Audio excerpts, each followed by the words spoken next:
karamna ka gintiere aluora mano ma piny Kenya nikech odiochieng' manyoro bende weche mabiro bedo kwa kelo nitiere lokruok mopogore opogore sani ng'endo opande jalo ma timo new registration opande ni charge siling 100 acha neno nono kaisa okete siling 100 sani ka kore ka opande manyien kwa mgajuang en siling 1000 ki renew Mario Lala acha ni mara olala odiochieng' ma kawuono kadhi renew obedo Huduma Center kata kanye en siling 2000 neno mar passport bende passport na pages matin mar 32 nen siling 4500 gi sani 7500 e kin mamoko naneno ng'ato kana miya nyiero ni sani kata mna nengo kenda kidhi kata mna kato ni jener kacha bende nengo ne ni malo nikech sani nen siling 5000 omedro nyaka 50,000 man pek miwinjo go ganda ma pachoka kanyakla kod mago mag pinje maoko. Julius kintiere kaunti ma Mombasa in bende awinje pachi kotende kod lokruoge makamani nikech bende ng'eni lokruoge makamano bende mulo sector mano mar weche mag limbe e pachoka nikech aneno moro bende ponono ne an charo no ng'aw kenda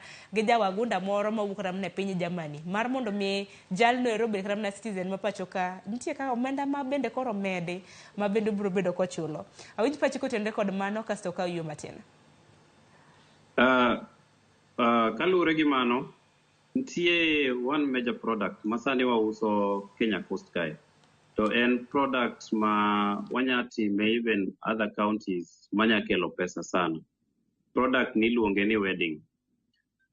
Kenya Coast sana sana Diani en biggest wedding destination. Sana sana welo mawuok loka, welo mawuok East Africa, Uganda.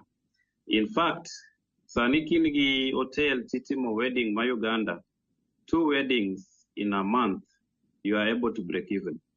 Because expenditure gimagi spend the hotel no and so high. Now, man new niche products monego bedno aloso.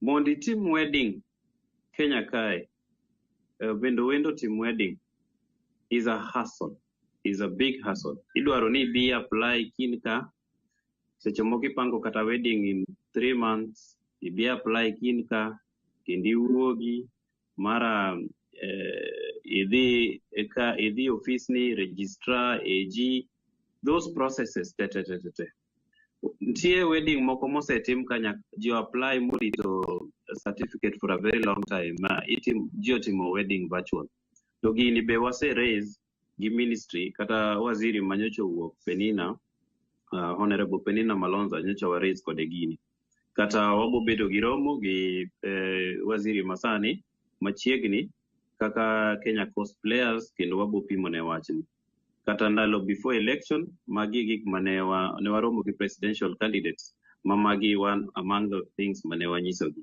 ma is a niche product manyien kendo en niche product mane gi pesa maber kata katu operators travel agents ma local kanya organize wedding break even kata margin magiloso duong sana sani wedding nyomed nengo civil wedding 1 2 processes mondi team gino bende are so high but kawawe mano sirikal ber ka solo osuru kendo osuru no mamiyo piny ringo but kikwa bed ni koro en gimoro amora isole wang'iye kaka wanyakuza biashara be mondo kik wanek biashara nikech wacho osuru masolo.